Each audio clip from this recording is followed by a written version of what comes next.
Pois bem, igreja querida e amada, 10h02. Vamos ouvir a palavra de Deus. Eu amo a palavra de Deus. I love. Quem ama a palavra de Deus, amado? Eu amo.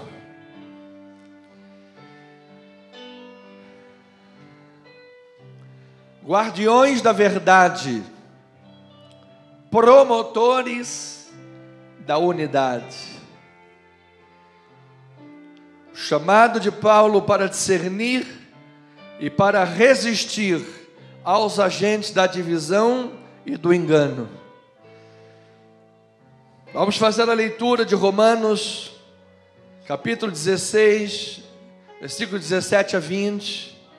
Nós teremos ainda a mensagem do dia de ceia, do mês de julho, e o segundo domingo de julho. E aí terminamos, ou seja, essa e mais duas mensagens. Terceiro domingo de julho, uma introdução a Lucas. Último domingo, pastora. E aí no primeiro domingo de agosto, efetivamente, Lucas capítulo 1. Louvado seja Deus. Então, estamos nos 3 passos finais desse livro. Ô Senhor, passou tão rápido. Versículo 17 a 20 diz a palavra do Senhor: rogo-vos, irmãos, que noteis bem, aqueles que provocam divisões e escândalos, em desacordo com a doutrina que aprendestes. O que Paulo diz? Afastai-vos deles, porque esses tais não servem a Cristo. Gente, que sentença, dá arrepios, hein? Estes tais não servem a Cristo, nosso Senhor, e sim a seu próprio ventre, e com suaves palavras e lisonjas enganam o coração dos incautos, dos inocentes.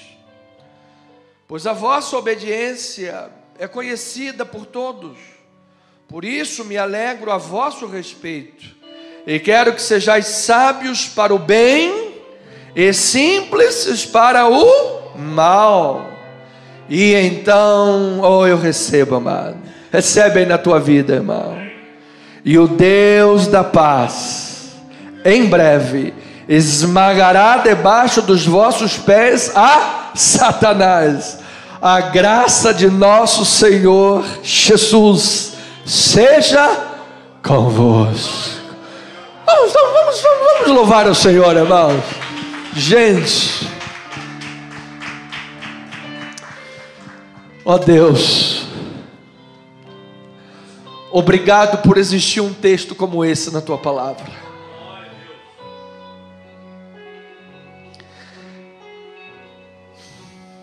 Às vezes no meio da tua obra, Pai, no meio da caminhada da fé de todos os lados, é luta, é guerra, fofocas, diz que me disse, rebeliões, cabo de guerra.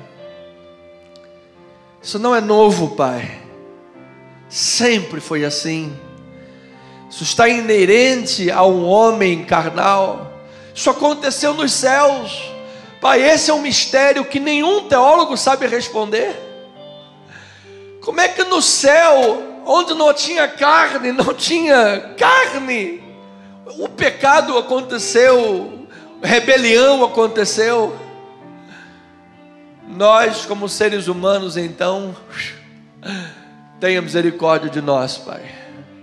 Mas é bom, é muito bom que tenha um texto como esse na palavra,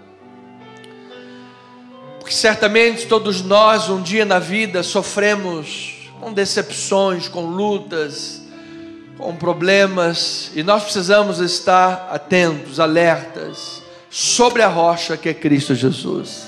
Queremos uma fé sólida, uma vida espiritual sobre Cristo, porque às vezes, Pai, nós vemos notícias de marido que tira a própria vida, esposa que tira a própria vida, porque descobriu que o outro estava traindo, porque todo o pilar da sua vida estava ali.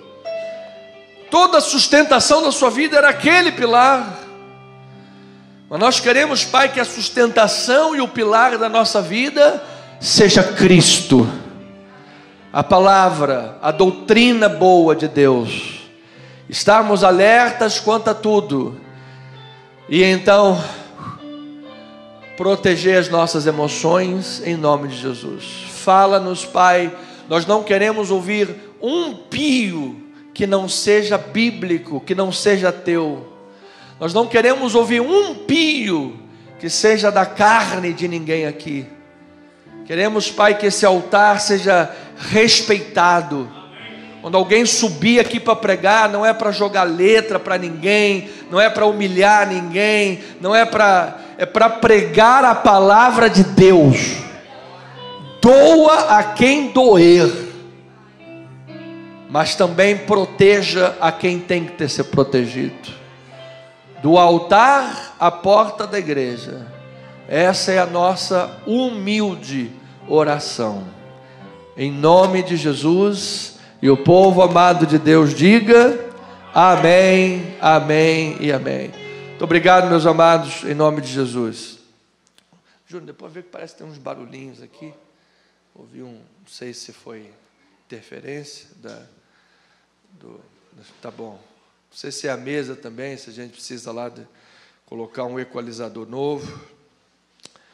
Em nome de Jesus. Pois bem, amada igreja de Jesus, povo santo de Deus, ministro de uma nova aliança, aqueles que são mais do que vencedores em Cristo Jesus.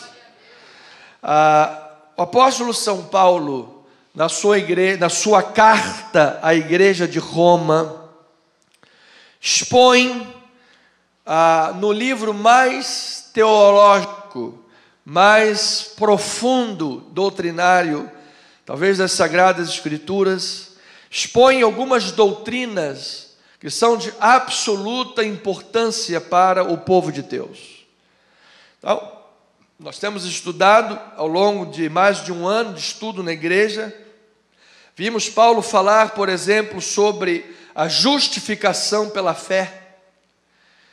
Hoje você sabe que não existe pessoa mais justificada ou menos justificada. Justificação não é um processo, justificação é um ato de Deus. Nós fomos justificados, ponto.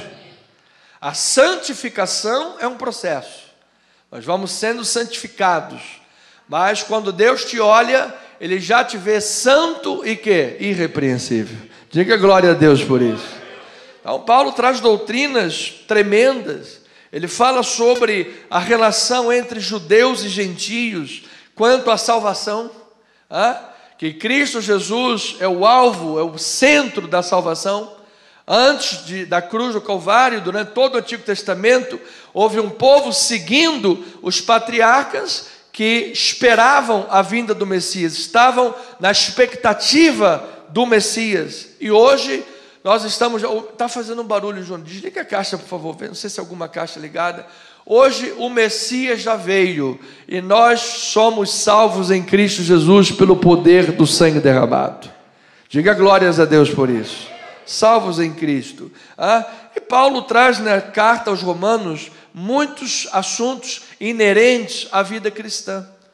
Muitos assuntos inerentes à tratativa da vida cristã. Como é que nós somos ovelhas e nos dirigimos na família, no trabalho, no relacionamento interpessoal, trato com os irmãos. Então nós temos neste livro a doutrina sólida para abençoar a igreja de Deus e vivermos sendo uma bênção nesta terra. Então eu declaro que tu és uma bênção nesta terra. Declara assim: eu recebo esta palavra. Diga: eu sou uma bênção. Em nome de Jesus, eu recebo. Declara para o teu irmão: meu irmão, você é uma bênção nesta terra. Você é uma bênção.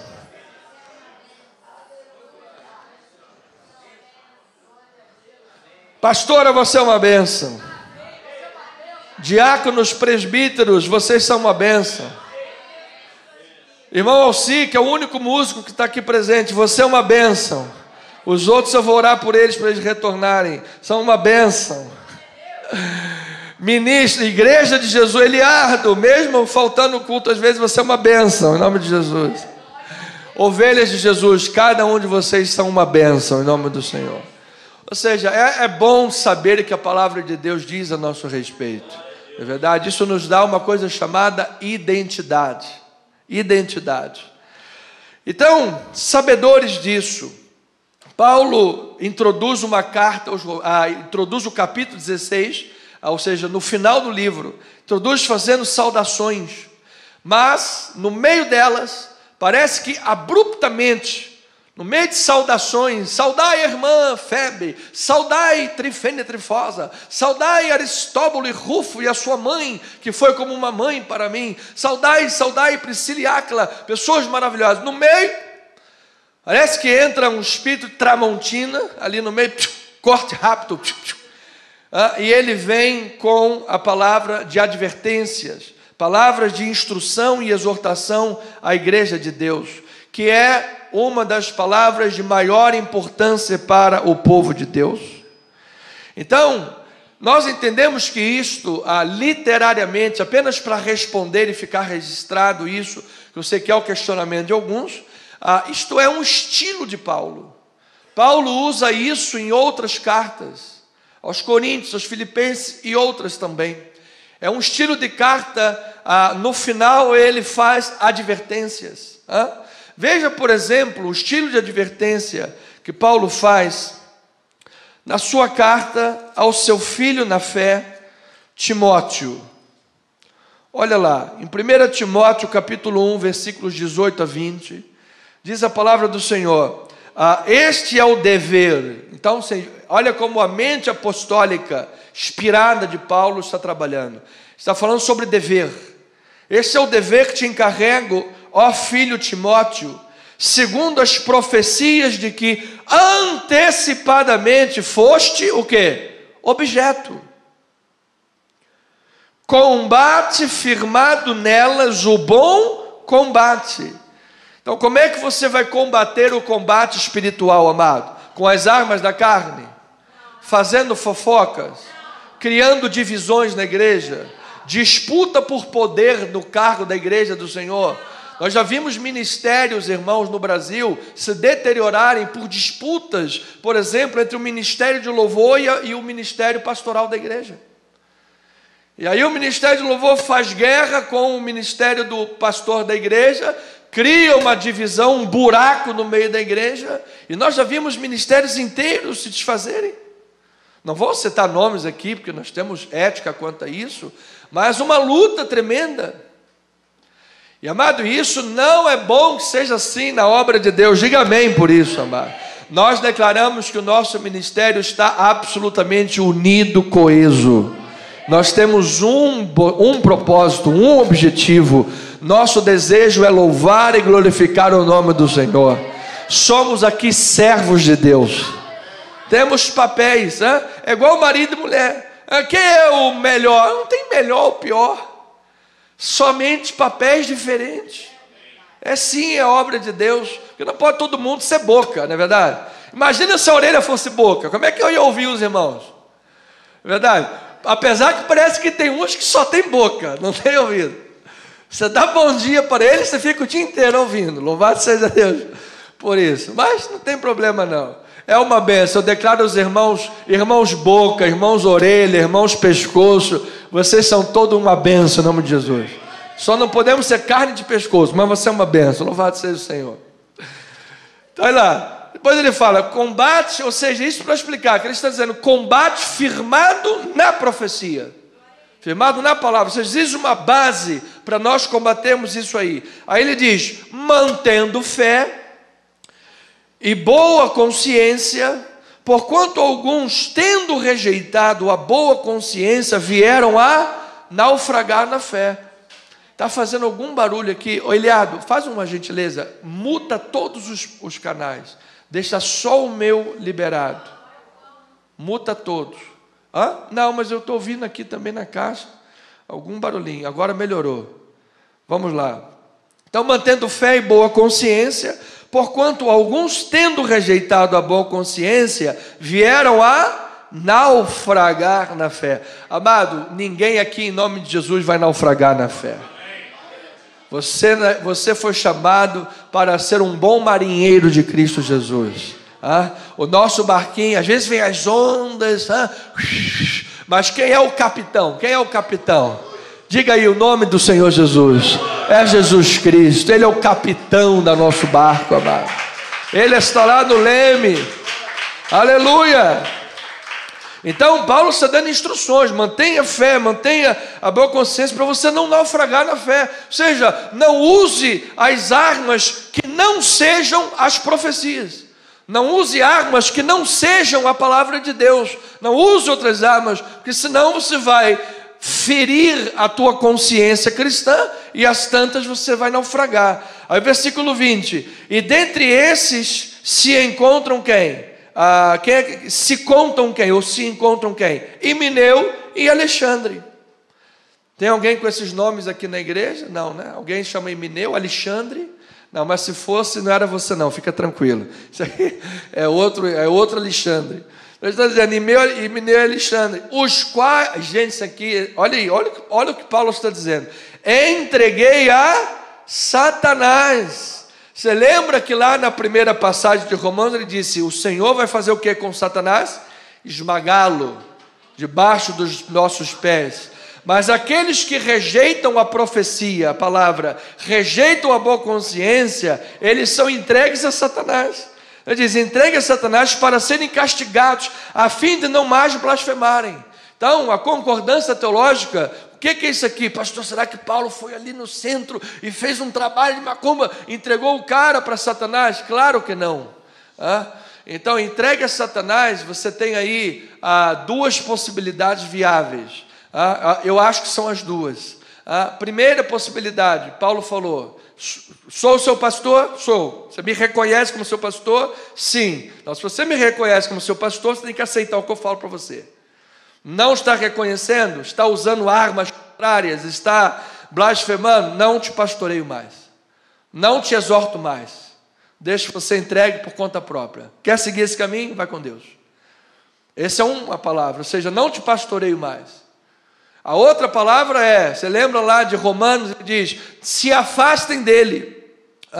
Então havia um processo de exclusão. A pessoa está envergonhando o nome de Cristo, está envergonhando o nome do Senhor, excluam essa pessoa da comunidade cristã. E se ela está excluída da comunidade cristã, qual é o óbvio? Ela está entregue a Satanás. Por isso não existe igreja online, igreja fora do corpo. A questão online é uma bênção para quando a pessoa não pode vir à igreja. Pastor, hoje deu aqui um problema, uma dor de barriga, estou cuidando da minha filha que está operada, então preciso acompanhar o culto, então não deu tempo de sair do trabalho e ir direto para a casa do Senhor, vou acompanhar online. Amém, louvado seja o nome do Senhor. Mas a igreja está congregada, reunida e adorando ao Senhor. Diga amém por isso. Esse é o nosso chamado, esse é o nosso compromisso diante de Deus. Então Paulo está dizendo: olha, você está fora da comunhão. Esses irmãos, essas pessoas que estiveram dentro da comunhão um dia, portanto naufragaram na fé. Então, amados, a preocupação de Paulo para exortar a igreja a esse ponto, era com a unidade e a pureza doutrinária da igreja romana. Ela tinha dois viés. Primeiro, pastoral. Paulo era um pastor nato, ele cuidava da igreja de Deus. Esse homem estava preso em Roma e escrevendo 4 cartas para os seus filhos na fé, estava orando e intercedendo por eles, cheio de necessidades lá, preso. Estava, peraí, deixa eu escrever aqui, porque aquele irmão, ele precisa de ouvir a voz de Deus, aquela comunidade precisa crescer na fé. Opa, aquela outra lá, tem aquela coisa do docetismo, deixa eu fazer uma carta aqui para eles. Ele estava pastoreando o rebanho de Deus. E eu declaro, amados, que nesse ministério você possa ser bem pastoreado, bem cuidado, alimentado, edificado, exortado. Todas as instâncias da palavra de Deus possam fortalecer a tua alma, fortalecer a tua fé, para que você se sinta e se veja realmente numa comunidade cristã. não numa instituição jurídica, empresa pessoal, empresa de pessoas secularistas que visam o plim-plim, o dinheiro, o tintilá, amado, não, isso aqui é a igreja de Jesus, é a obra do Senhor, é isso. E Paulo tinha uma visão estratégica, ao poder exortar aquela igreja também, pastoral estratégica. Por quê? Porque uma igreja dividida, amado, uma igreja contaminada por heresias, doutrinariamente falando, ou com qualquer pensamento secularista que seja, não é uma base eficaz para a expansão do evangelho. Isso prejudicaria a visão missionária. Você se lembra que Paulo está escrevendo a Roma e dizendo: olha, eu vou dar uma passada aí para ter comunhão com vocês, e vocês irão me enviar para a Espanha. Agora você imagina uma igreja dividida, você imagina uma igreja doutrinariamente fraca, você imagina uma igreja que está puxando de um lado para o outro, eu sou arminiano, eu sou calvinista, e um por cada lado. Amado, só Jesus da graça e da misericórdia. Até aí ainda vai uma doutrina assim, dentro de um guarda-chuva, ainda vai. Mas você imagina se entra alguém aqui na igreja querendo trazer um sabonete ungido. Misericórdia. Eu lembro logo de um... Está repreendido. Eu lembro de um evento que teve numa pizzaria, que uma irmã deu um sabonete para outro irmão. Você lembra disso? Lá na irmã... Eu não vou nem falar os presentes que ela deu, que... Deixa para lá, esquece isso. Foi lá em Botafogo. Só misericórdia de Deus. Só Jesus na causa. Então, amados, você imagina a guerra, a divisão que seria isso aqui. Olha, nós temos agora alguns desafios grandes. É verdade, nós precisamos ir a Itaipu, vamos inaugurar uma igreja lá. E depois de lá vamos comprar uma catedral aqui na Tijuca também. Então você imagina a obra missionária grande que nós temos diante de nós. Precisamos de uma igreja coesa, unida, uma igreja com a mesma voz, a mesma palavra, para que ninguém fique para trás, e ninguém vai ficar para trás nessa igreja. Nós declaramos essa igreja mais do que vencedora em Cristo Jesus. Diga: eu recebo esta palavra. Diga aí, aperta a mão do seu irmão, diga: meu irmão, você é abençoado, você é importante nesta obra. Diga para o irmão Davi que ele é importante nessa obra. Cadê o irmão Davi? Ele está bem? De saúde? Está bem? Pergunta lá ele lá, se ele está bem. Amém. Pastora Deise, está bem, em nome de Jesus, mais que vencedora em Cristo. Quem recebe essa palavra aí, amado? Diga: eu recebo. Somos vencedores, somos unidos, somos uma igreja sólida, estamos sobre a rocha que é Cristo Jesus. Então Paulo está tendo uma visão pastoral e estratégica. O que Jesus disse? Casa dividida não subsiste. Reino dividido contra si ficará o quê? Deserto, vazio. Você imagina aí, amado, o que é uma casa dividida, um reino dividido? Não pode. Então uma igreja precisa estar de mãos dadas, unidas, fortalecida. E assim, amado, Satanás não encontra espaço no nosso meio. Quando um casal está unido, firme, sólido, amado, o mundo inteiro se levanta e cai por terra.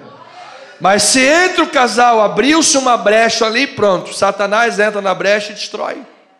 Já era. Mas nós declaramos aqui solidez na tua vida, amado. Solidez no teu casamento, na tua família, nosso ministério. Então, nas saudações e recomendações, nós temos um vivo contraste, nítido. Já fez aquele exame com contraste? Coloca contraste lá, fica a coisa nítida. Nós temos um exame de contraste vivo, porque Paulo dedica um longo espaço para saudar e recomendar dezenas de irmãos. Ele elogia o serviço, o sacrifício, o amor. Ele fala: olha aí a nossa irmã Febe, ela é uma prostatis, ela é uma protetora do reino de Deus, ela é uma diaconisa da obra do Pai. Ele usa termos, por exemplo, a respeito de Júnia. Ele fala: essa irmã Júnia é corião, ela é notável entre os apóstolos.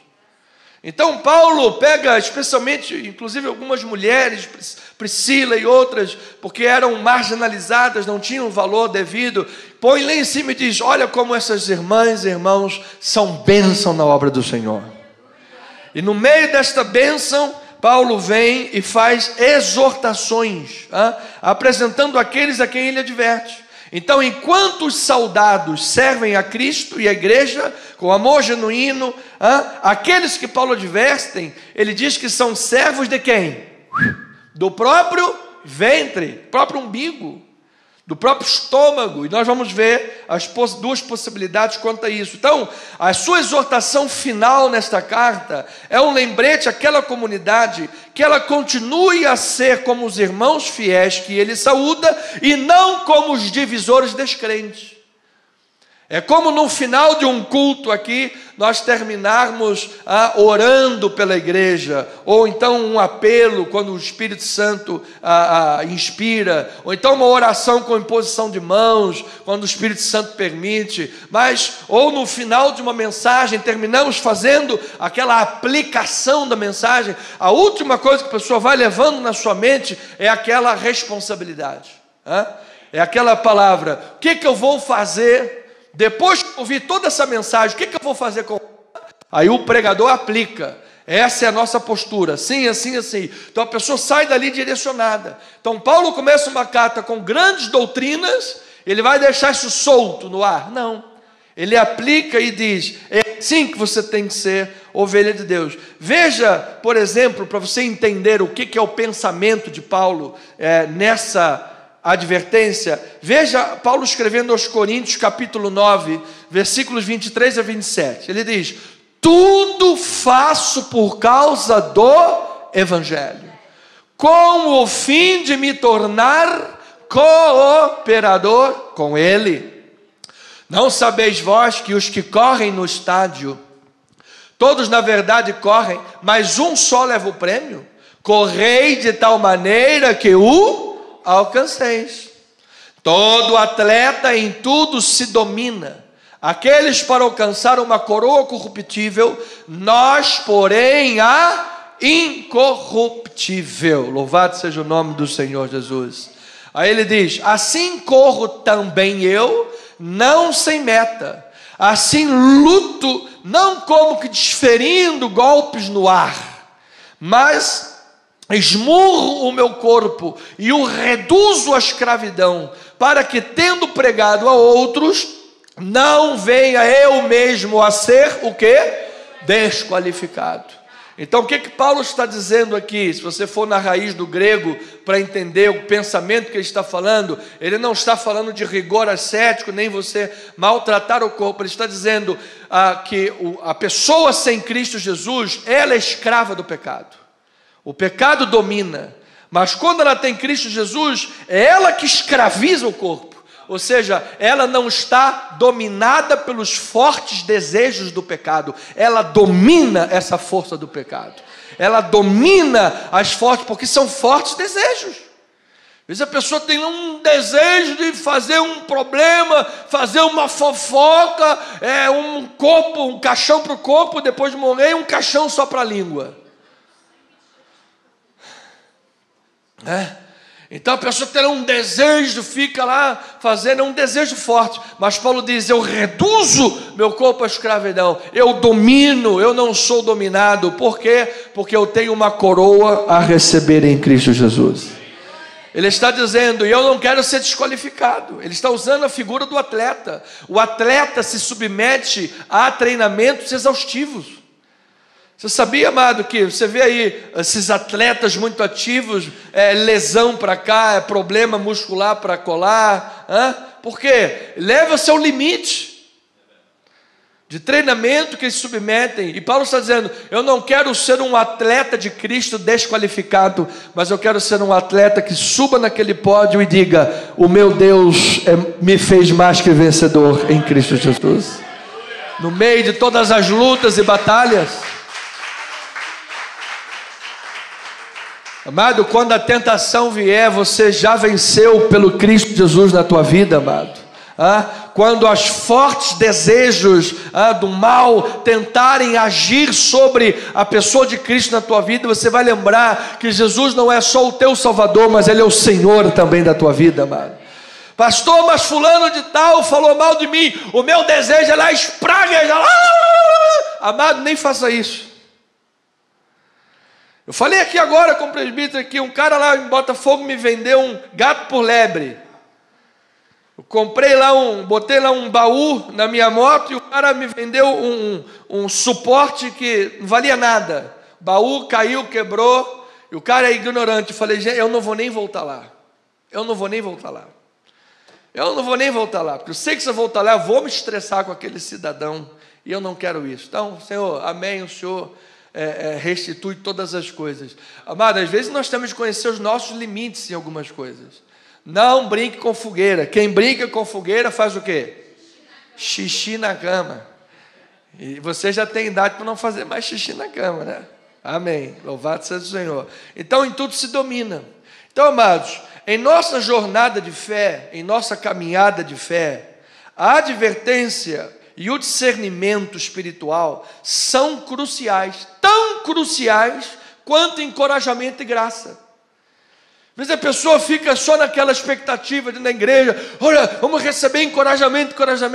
Amado, só que se você não tiver um freio, se você não tiver uma disciplina, se você não tiver doutrina, você vai usar esse encorajamento aí, superou, se joga na janela, cai lá embaixo e explode, morre.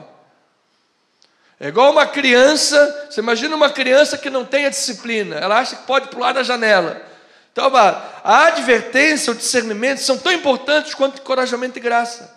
A luta contra os divisores, portanto, é parte dessa guerra espiritual. Por quê? Porque nós precisamos de ter advertência, discernimento na igreja, porque os divisores vão estar presentes na igreja. Paulo, quando exorta a igreja de Éfeso, aos presbíteros, escrevendo, ele diz que há pessoas que se levantam no meio de vós, falando coisas pervertidas, e há aqueles que estão de fora querendo entrar no rebanho para destruí-lo. E Paulo está lá pastoreando aquela igreja, dizendo, não permitam, presbíteros, pastores, aos presbíteros de Éfeso, não permitam, porque o Espírito Santo vos constituiu bispos para pastoreardes o rebanho de Deus. E eu vos protesto no dia de hoje, que estou limpo do sangue de todos, porque jamais deixei de vos anunciar todo o desígnio de Deus. Então, qual é o intento pastoral estratégico de Paulo? É ter uma igreja protegida, é ter uma igreja solidamente assentada, e é ter uma igreja com uma visão missionária. Dizer, gente, o que importa é o reino de Deus. O que importa é fazer a obra do Senhor. O que importa é levar o evangelho adiante. Então, a luta espiritual é real, é grande. E Paulo lembra da necessidade de vigilância. Então ele faz algumas notas de advertências. Ele quer proteger a doutrina que aprendeste. E eu declaro que a doutrina que nós aprendemos aqui é bíblica, é real, é verdadeira, é tremenda. Tá? Proteja a doutrina que você aprende nesta igreja. Tá? Ele reforça a obediência da fé. Ele diz, vocês são obedientes na fé. Não permita que ninguém vos faça, nas linguagens de Pedro, descair da vossa própria firmeza. Não permita que ninguém te use, como no caso de Romanos, marionete, para te colocar num rumo errado que você sozinho não faria. E às vezes a pessoa erra porque está sendo conduzida por outro. Ninguém quer errar sozinho. Ninguém quer chegar na sala do professor atrasado sozinho. Eu, pelo menos, quando era pequeno, cheguei atrasado, eu esperava. Na porta, chegou mais um, vamos entrar. A não levar bronca sozinho. Não é? Então, amado, eu quero declarar uma igreja protegida na fé esta manhã, em nome de Jesus. Cada um dará contas de si mesmo a Deus. E ai daquele que faz o outro tropeçar. Aí, uma outra história. Agora, ele está dizendo, combate com as forças que ameaçam a paz e a edificação. Vamos combater. Amada, a igreja de Jesus é lugar de paz. A igreja de Jesus é lugar de força. A igreja de Jesus é lugar para a pessoa chegar e recarregar as suas baterias espirituais. É lugar da pessoa chegar, sim. Existe uma batalha espiritual? Claro que existe. A pessoa às vezes vem lá de um centro de macumba, sei lá, cheio de carregada com Zé Pilantra, cheio de pombagira, entra na igreja, tem uma guerra espiritual, mas ela é liberta pelo poder do Espírito Santo. Ela é liberta pela graça de Deus. Seu poder de Deus. Então esta é a casa do Senhor. É um lugar de ringue, de combates, mas é um lugar que traz paz para a nossa vida. Amado, quando a pessoa está doente mesmo, é bom ou não é bom ter hospital? É ótimo. Você imagina como é que eram as mortes nos séculos da Idade Média, como as pessoas morriam sem dignidade, com sofrimento. É ótimo ter uma igreja que é hospital espiritual para a nossa vida, para tratar das nossas debilidades. Então ele está dizendo, vamos, portanto, encerrar esse pensamento na escrita de Paulo aos Romanos com uma garantia de vitória. Depois dessa luta, dessa batalhada toda, nós vamos dizer para essa igreja, o Deus da paz esmagará Satanás debaixo dos vossos pés. Pastor, a gente está no meio da luta, mas a gente tem alguma garantia de alguma coisa? O que vai ser? Amado, a garantia é que Jesus está no barco da nossa vida. A garantia é que se Deus é por nós, quem será contra nós? A garantia, amado, é que Deus está guiando os nossos passos pela palavra do Senhor. A garantia é que no último dia, na segunda vinda de Cristo, Jesus retornará para conduzir a sua igreja. Isso é a nossa garantia. E se Cristo está em nós, amado, nós temos esperança da glória em Cristo Jesus. Então, Paulo adverte os cristãos romanos sobre a presença e as táticas dos falsos mestres. Amado, tudo quanto é tática humana, é tática de falso mestre.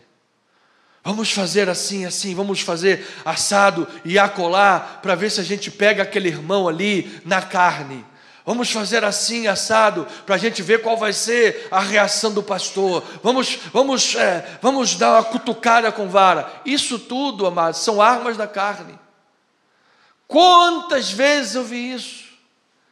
Eu agradeço muito a Deus da formação pastoral que tive, de onde vim, com 800 pessoas no ministério pastoral, que às vezes era uma guerra entre um e outro, querendo ser maior, querendo puxar. Não, vamos chegar assim, vamos decolar, vamos chegar atrasado, para a gente ver qual vai ser a postura daquele líder ali, se ele vai entrar na carne, ou se ele vai agir no espírito. Amado, só quem perde é quem age na carne, só quem perde é quem está semeando na carne, está acumulando juízos de Deus, depois não sabe por que, alguma coisa assim, a coisa colar. Então, amado, quem semeia vento, colhe tempestade.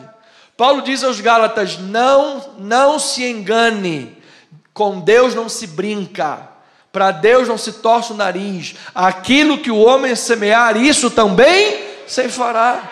Então, na obra de Deus e na tua própria vida, em qualquer coisa que você esteja fazendo, mesmo no teu trabalho, onde você tem um patrão, amado, você não está servindo aos homens, você tem que fazer as coisas como para Cristo, o Senhor da tua vida. Pastor, mas o dono da empresa, o fulano de tal, não interessa, amado, você é um cristão, está servindo a Cristo Jesus, você quer a bênção de Deus, faça como para o Senhor Jesus, e Deus vai abençoar a tua vida. Eu recebo esta palavra, amado. Por isso, em todas as minhas obras, na minha vida, no ministério, eu sempre fui extremamente submisso à minha liderança.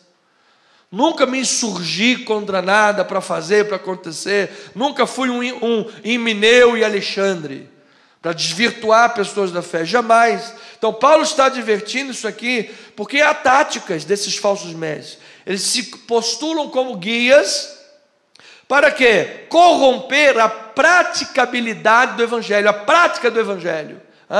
Tanto a questão doutrinária, quanto a questão da prática do Evangelho.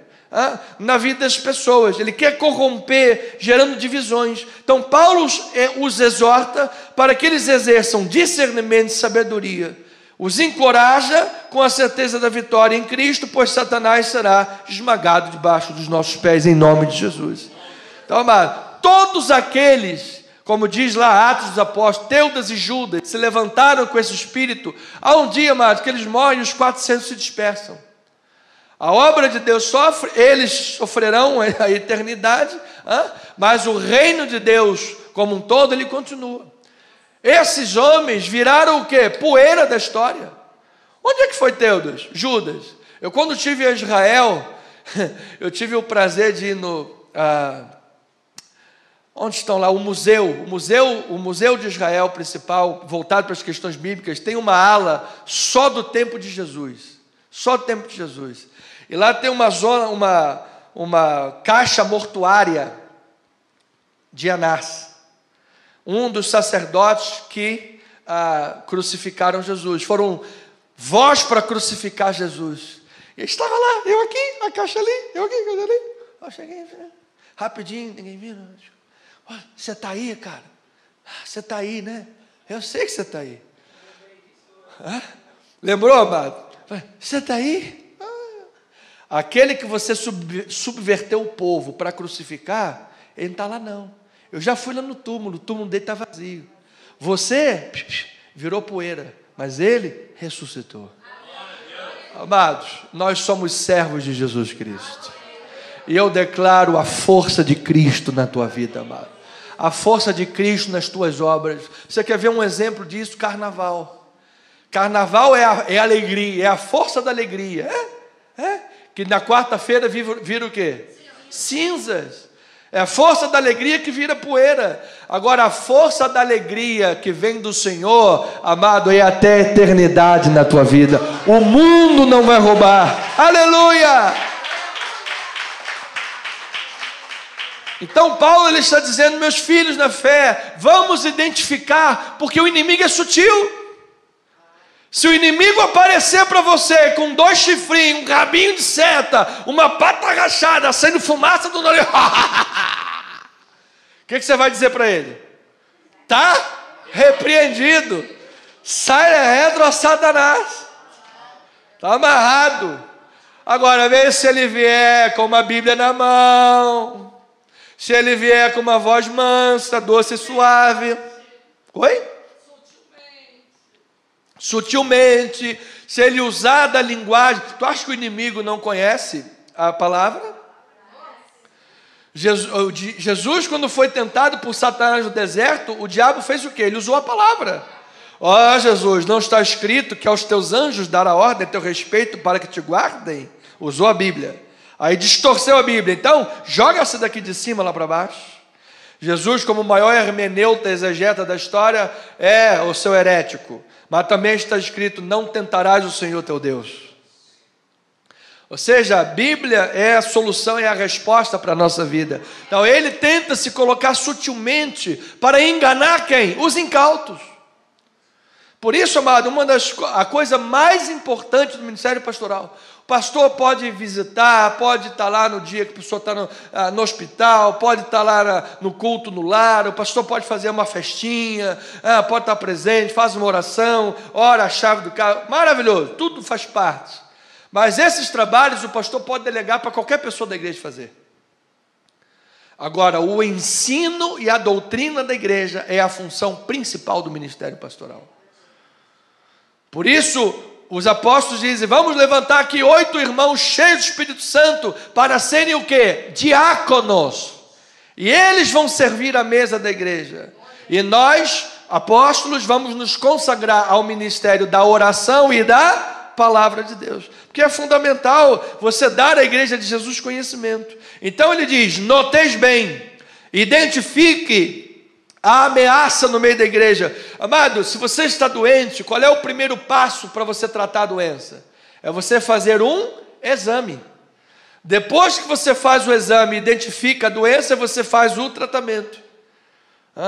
Eu tive um conhecido que tragicamente foi a óbito com 23 anos de idade, porque os médicos estavam tratando infecção urinária, mas o que ele tinha, na verdade, o que era? Era leptospirose. Um garoto de 23 anos de idade foi morto com leptospirose porque os médicos estavam tratando infecção urinária. Isso, amado, lembra disso, amado? Muitos anos isso. muito educado, nossa, meu amigo, irmão Diego, muito educado, um jovem que tinha um futuro brilhante, tão novo, já estudava na Universidade Federal, tinha um futuro muito grande. Por causa de um erro médico, uma questão erro, tratando infecção urinária, mas o garoto tinha leptospirose, foi óbito. Então, amado, o primeiro passo, Paulo diz, vamos identificar qual é o problema. Versículos 17, olha lá. Romanos, capítulo 16, 17 e 18, ele diz, rogo-vos, irmãos, que fazeis o quê? Noteis bem, note bem, fixa, bota lá traços duplos, risca com aquela caneta esferográfica, noteis bem, aqueles que provocam divisões e escândalos, em desacordo com a doutrina que aprendestes, e faça o quê? Faz carinho, tenha muita paciência com ele, deixa lá, qualquer hora dessa ele se resolve sozinho. Afastai-vos deles, porque esses tais não servem a Cristo nosso Senhor, e sim a seu próprio ventre, e com suaves palavras e lisonjas, eles enganam quem? O coração dos inocentes, dos incautos. Ele engana, ele não vai aparecer, eu sou o capeta do diabo e na verdade eu quero fazer as intenções reais do coração. Ele vai enganar com lisonjas. Então, amado, então note uma coisa, os falsos mestres são caracterizados por duas ações: causar divisões e colocar pedra de tropeço na vida das pessoas. Esta palavra escândalon, ela vem do original grego, causar escândalo, escândalon. Essa palavra é colocar pedra de tropeço. Colocar pedra de tropeço. Ele coloca uma pedra de tropeço na vida do outro irmão, contra a vida espiritual, a doutrina, a ética cristã. Às vezes uma pessoa que não entende da palavra de Deus, não entende da Bíblia Sagrada, é por isso que, amados, eu vou dizer com toda a honestidade no meu coração, eu agradeço muito a Deus pelos 5 anos que passei dentro do Seminário Batista. Isso não é para minha vaidade, pelo contrário, é para minha vergonha. Porque depois de 20 anos de ministério, eu precisei sentar no banco de seminário de novo. E eu agradeço muito a Deus por esse trabalho, porque é antes e depois. Porque nós vemos, e olha que é complicado, e mesmo assim, às vezes nós vemos problemas aí fora. Amados, ministério pastoral, cuidado doutrinário, é uma coisa, é espinha dorsal da igreja. Espinha dorsal. Então você vê aí, eu estava até ouvindo aqui o testemunho dos amados antes do culto, que estavam lá no meio de uma igreja, pessoal muito bem, muito legal, coração muito bom, muito generoso, mas tinha que dar sal, entrar no corredor do sal e tudo mais. Gente, onde é que está isso a palavra de Deus? Corredor de sal, até onde eu sei, isso é negócio de macumba. Macumba gospel. Eu creio sim, nós somos o sal da terra e a luz do mundo. Nós somos o sal da terra. Você é o sal da terra, amado. Então, significa que um problema, esse colocar pedra, gerar escândalo, é um problema espiritual que pode levar a pessoa à condenação. Então isso revela a seriedade do que Paulo está dizendo. Por quê? Alguém que cai, tropeça e não se arrepende, é porque na verdade nunca foi ovelha de Deus. Ela pode se descobrir que nunca foi ovelha. Uma pessoa que causa escândalos, põe tropeço na vida dos outros, faz cabo de guerra, destrói igrejas, como a gente vê aí fora às vezes, destruindo igrejas. Ela talvez descubra que nunca foi uma eleita de Deus. Olha o que Judas, versículos 3 e 4, diz a palavra: amados, quem é amado, diga bem aí. Amados, quando empregava toda a diligência em escrever-vos acerca da nossa comum salvação, foi que me senti obrigado a corresponder-me convosco, exortando-vos a quê? Batalhardes diligentemente pela fé, que uma vez por todas foi entregue aos... Quem são os santos, digam amém. Quem é corintiano, diga amém também. Estou brincando, irmão. Nós somos santos e irrepreensíveis em Cristo Jesus. Aí ele diz, aí olha lá, olha o versículo 4, olha como ele fala agora. Pois certos indivíduos se introduziram com o quê? Opa! É o que esses falsos mestres fazem aqui, dissimulação, os quais desde muito foram antecipadamente pronunciados para esta condenação. Homens ímpios que transformam em libertinagem a graça de quem? De nosso Deus. E o que eles fazem mais? Negam o nosso único, soberano e Senhor Jesus Cristo. Diga glória a Deus por isso. Então, alguém aqui quer negar Jesus? Alguém aqui quer ser pedra de tropeço para alguém? Alguém aqui quer tropeçar na pedra de alguém? Amado, cada um trabalhe na pedra da sua própria vida. Não aceite que ninguém coloque pedras de escândalo no meio do teu caminho. Se alguém vier botar pedra, você fala assim, meu irmão, desculpe, mas eu já tenho muito problema. Eu já sou um problema, você ainda vai me trazer os teus problemas? Eu já sou um problema sozinho, já sou uma guerra civil ambulante. Eu tenho desejos fortes aqui, que eu vejo um prato de lasanha, eu quero comer 4 pedaços. Você ainda me aparece com leitão a pururuca? Você ainda me aparece aqui com uma feijoada? Coca-Cola? Por que você não faz igual o irmão, que agora eu não me lembro quem foi o irmão, que eu fui visitar a casa dele, ele me veio com um biscoito creme crack e um copo de água.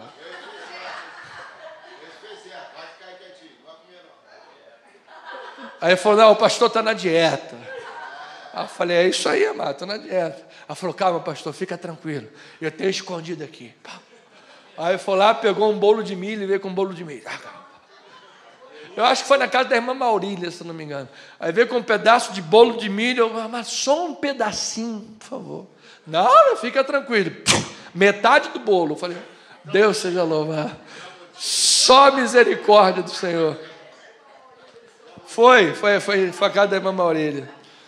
Tá, amado, uma benção. Já tem meu problema, ainda bota metade do bolo, não tem problema. Então, amados, a advertência de Paulo é contra os que causariam divisão ativamente. Agora, note uma coisa importante que eu quero falar, que isso não pode passar desapercebido. Paulo está distinguindo essas pessoas de Romanos daquelas pessoas do capítulo 14. Você se lembra que quando ele falou dos fortes e fracos na obra de Deus, como é que Paulo trata dos fortes e fracos? Acolhei o que é débil na fé. Não para discutir, acolhei, ele é fraco na fé, acolhe, não é para expulsar, não é para afastar-se dele, é para acolhê-lo, fraco na fé. Aqui não é gente fraca na fé, aqui é gente maldosa, aqui é gente maliciosa, que deseja ativamente causar divisões no meio da igreja, causar corrompimento da ética cristã, que às vezes uma pessoa sozinha nunca iria criar rebeliões, divisões, arrastar pessoas da igreja, como a gente já viu na história da igreja. Às vezes a pessoa sai da igreja, irmão, quer sair, sai calado. A pessoa saiu da igreja calado, tudo mais, tudo bem, amém, é irmão em Cristo, aquela coisa toda. Mas a pessoa sai igual o diabo, com a cauda do dragão, arrastando um terço das pessoas, e fala mal, e inventa coisa, e você vai notar uma coisa, não apresenta um dado concreto contra o fulano de tal. Um dado concreto. Não apresenta, porque não tem. Porque normalmente os pastores têm uma vida íntegra, uma vida ilibada. E assim deve ser cada ovelha em Cristo Jesus, na obra do Senhor. Então, ele está distinguindo os fortes e fracos com esses falsos mestres. Se uma pessoa estiver na igreja com debilidades doutrinárias, dúvidas, problemas, não é para se afastar dele, é para acolhê-lo, recebê-lo, tratar o problema dele, a doutrinar, aconselhar, leva ao gabinete pastoral. Agora, a pessoa que ativamente fermenta, olha, mas vocês todos aqui são adultos, a gente sabe perceber a malícia nas pessoas, não é verdade? A pessoa quer fermentar outra, falar mal, denigrir a imagem de alguém, não permita isso. Então, amado, isto aqui, Agora, quando ele fala que esses indivíduos estão servindo ao próprio ventre, não servem a Cristo, isso aqui pode ser duas coisas. Pode ser uma referência à ganância pessoal, ao egocentrismo, os próprios interesses. Esse daí serve o próprio ventre, o próprio umbigo. É um interesseiro. Ele faz as coisas por interesse próprio. Essa é uma vertente. Mais provavelmente, porque essa vertente primeira, ela vai ser ligada a uma outra questão gnosis, que só acontece no 2º século. Então, possível, mas menos possível. Aqui, mais provavelmente, ele está fazendo uma alusão aos judaizantes. Porque em todo o livro você tem judeus e gentios discutindo. E os judaizantes têm uma coisa chamada as leis de purificação, kosher, as questões do próprio ventre, a de alimentação. Então queriam introduzir judaísmo, ou uma mensagem judaizante, no meio da igreja de Roma. A maior possibilidade. Agora, seja qual for a interpretação exata, o ponto principal que Paulo está tratando, o que é? Eles são egoístas, eles estão fora da vontade de Deus, eles não estão centrados em Cristo, e eles querem ativamente gerar divisão no meio da igreja. Então a palavra grega é crestologia, significa uma pessoa que fala boas palavras, mas na verdade ela corrompe com essas palavras. Por trás de uma fachada religiosa, ela exerce uma influência negativa e sutilmente destrói aquela fé.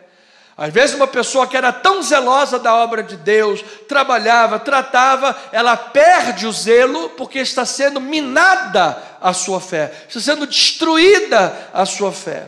2 Timóteo, capítulo 2, 14 a 19, diz a palavra: recomenda estas coisas, dá testemunho solene a todos perante Deus, para que evitem contendas de palavras, que para nada aproveita, exceto para quê? A subversão dos ouvintes. Então, até aquela questão que a gente concorda e sempre comenta aqui, que em certa medida é natural você fazer o tal do brainstorm e tal, aquela chuva de ideias dentro de uma conotação puramente administrativa, é legal. Agora, dependendo da situação, dentro da obra de Deus, amado, há um espírito que trabalha contra a obra de Deus, que gera subversão. A obra de Deus, amado, é como uma pólvora, uma depósito de pólvora. Você botou ali uma fagulha, o negócio estoura de um jeito que você não imagina. Então ele está dizendo, a subversão dos ouvintes: procura apresentar-te a Deus aprovado como obreiro que não tem de se vergonhar, que maneja bem a palavra da verdade. Diga amém, eu recebo esta palavra. Evita igualmente os falatórios inúteis e profanos, pois os que dele usam passarão em impiedade ainda maior. Além disso, a linguagem deles, olha lá, corrói como câncer, entre os quais se inclui, olha lá os abençoadinhos, Himeneu e Fileto. Ainda bem que de Fileto não tem nada, graças a Deus. Flato, largueto. Aí ele diz: estes se desviaram da verdade, asseverando que a ressurreição já se realizou, e estão pervertendo a fé de alguns. Entretanto, o firme fundamento de Deus permanece neste ser: o Senhor conhece os que lhe pertencem. Diga glória a Deus por isso. E ainda mais, aparte-se da injustiça todo aquele que professa o nome do Senhor. Oh, glória a Deus por isso. Aleluia. Então, ovelhinha amada, a dissimulação é perigosa. É perigosa, porque eles entram e deturpam a fé das pessoas, enganam com fala mansa. Eu conheço pessoas aí na nossa política que é fala mansa, tá bonitinho, mas depois por trás, amado, está destruindo o país. Mas não vou entrar nesses detalhes agora não. Só ore pelo nosso país em nome de Jesus, amém. Então, fala mansa, que desvia o coração dos inocentes. É preciso de discernimento espiritual para não ser iludido por discursos elaborados, bem elaborados, entretanto vazios da verdade evangélica. Amado, o diabo não vai te aparecer com uma mentira grotesca. Dentro da obra de Deus, não. Mentira grotesca ele usa lá fora, onde as pessoas já estão totalmente na mão dele. Dentro da igreja de Deus, ele vai vir com sutilidades, mentiras sutis, para ir enganando aos pouquinhos, tem um buraco no meio daquele coração. Então temos 4 minutos para terminar. Agora Paulo faz um chamado à sabedoria. Versículo 19, vamos lá. Pois a vossa obediência é conhecida por todos. Louvado seja o Senhor. Por isso me alegro a vosso respeito. E quero que sejais o quê? Sábios para o bem e simples para o mal. Ou seja, Paulo está destacando primeiro a boa reputação e a obediência do cristão. Amado, você é mais do que aquilo que você fala. Você se define todos os dias com o hábito que você cria. Todos os dias você está praticando coisas, fazendo coisas, agindo de tal maneira, você está definindo um caminho para você. Em nome de Jesus eu declaro obediência e boa reputação na vida da igreja. Agora, no entanto, Paulo diz que essa inocência, a vida de inocência, e graças a Deus nós somos inocentes em Cristo Jesus, buscamos uma mente pura, mas a inocência isolada da sabedoria poderia tornar aqueles cristãos suscetíveis à manipulação. Por isso ele exorta: sejam inocentes? Sim, porém sejam sábios em relação ao mal. Ele está fazendo uma clara alusão a Jesus em Mateus capítulo 10, 16 a 20. Eis que eu vos envio, olha o que Jesus está falando, amados. Eis que eu vos envio como ovelhas para o meio de quem? Santo Deus e Pai. Imagina um vascaíno no meio dos flamenguistas. Ou vice-versa. Estou brincando, só nível de esporte para os irmãos relaxarem. Você imagina, amado, ovelha no meio do lobo. Sede, portanto, o quê? Prudentes, como as serpentes, e simples como as pombas. E acautelai-vos dos homens. Por quê? Vos entregarão, olha o que os homens fazem, vos entregarão aos tribunais, vos açoitarão nas sinagogas, olha aí, dentro da igreja, dentro da obra do Senhor. Por minha causa sereis levados à presença de governadores e reis, para lhes servir de quê? Glória a Deus. Amado, até nessas obras Deus está no controle de tudo. Por isso eu vou terminar depois lá no final com Filipenses, porque até nessas obras que o mal, vamos lá, vamos pegar esse cara, vamos levar ele perante os reis e tribunais, vamos fazer uma santa inquisição com ele, vamos acabar com ele, Deus está vendo isso aí, mas Ele está permitindo, sabe para quê? Para que você dê testemunho que o Senhor da tua vida é Jesus, o Senhor da tua casa é Jesus, o Senhor das tuas palavras é Jesus. E se você vai dar o testemunho dele, amado, e ele vai resgatar muita gente que está lá fora pelo teu testemunho de vida. Aleluia! Servir de testemunho a eles, aos gentios. Versículo 19: e quando vos entregarem, não cuideis de como você vai falar, porque naquela hora vos será concedido o que você vai dizer. Visto que não sois vós que falais, mas é o Espírito do vosso Pai quem fala pela tua boca. Aleluia! Amados, um homem chamado William Tyndale estava lá para ser morto, estrangulado no seu martírio, e naquele momento ele não cuidou do que tinha que falar, ele simplesmente abriu a boca e disse: Senhor, abra os olhos do rei da Inglaterra. 1 ano depois a Bíblia estava para todo mundo ler na língua original do povo. Deus ouviu a voz daquela oração. Então, ovelhinha amada, não sejamos ingênuos sem sabedoria, aceitando ensinamentos ou heresias. Mantenhamos sempre a boa palavra, para que o Espírito Santo nos use em todos os momentos. Você vai agir com pureza, você vai agir com sabedoria, e Deus será glorificado na tua vida. 1 Coríntios 14, 20 diz a palavra: irmãos, não sejais meninos no juízo. Juízo é entendimento que ele está falando, é sinônimo de entendimento. Você diz, a pessoa sai, toma juízo, menino. Não é assim? Eu pelo menos cresci ouvindo isso. Toma juízo, menino. Aí ele diz: não sejais meninos no entendimento, na justiça, no juízo. Na malícia sim, sede crianças. Quanto ao juízo, seja o quê? Homens amadurecidos. Seja por coisa do mal, amado, você é puro, você não quer envolvimento com essas coisas. Há heréticos que dizem assim: não, pastor, mas o crente, ele tem que passar pelo pecado, ele tem que praticar mesmo o pecado, para que ele possa saber que aquilo é ruim. Se ele não passar pela experiência do pecado, como é que ele vai saber que ele é ruim? Então eu vou pegar esse fulano de tal herético, vou botar ele sentadinho na cadeira, e vou botar na frente dele um vidro de chumbinho, de veneno de rato. Eu vou dizer para ele: filho, isso aqui é veneno, não tome. Agora, se você crê naquela heresia, fique à vontade. Será que você precisa tomar veneno para saber que ele mata? Será que você precisa usar drogas para saber que ela mata? Claro que não. Você não precisa entregar a tua vida para o mal para saber que ele destrói. Você é de Jesus e você já foi liberto. Então, irmãos, eu preciso chegar ao final e terminar. Romanos capítulo 16, versículo 20, parte A. Ele diz assim: e o Deus da paz em breve esmagará debaixo dos vossos pés a Satanás. Diga: eu recebo esta palavra. Diz que o poder do nome do Senhor Jesus Cristo vai operar. Essa é uma promessa poderosa, que ressoa o proto-evangelho lá de Gênesis 3,15. Ele está dizendo: a descendência da mulher, Jesus Cristo, vai esmagar a cabeça da serpente. Ou seja, amado, você está numa luta, não está abandonado. Você está numa luta, não está o Léo. Deus está no controle da tua vida, amado.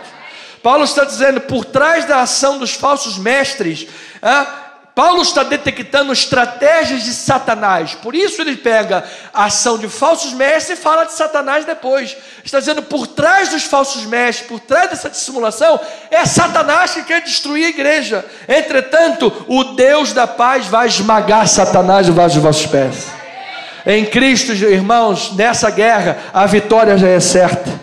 Foi conquistada na cruz do Calvário. Então eu declaro que logo Satanás será esmagado debaixo dos nossos pés.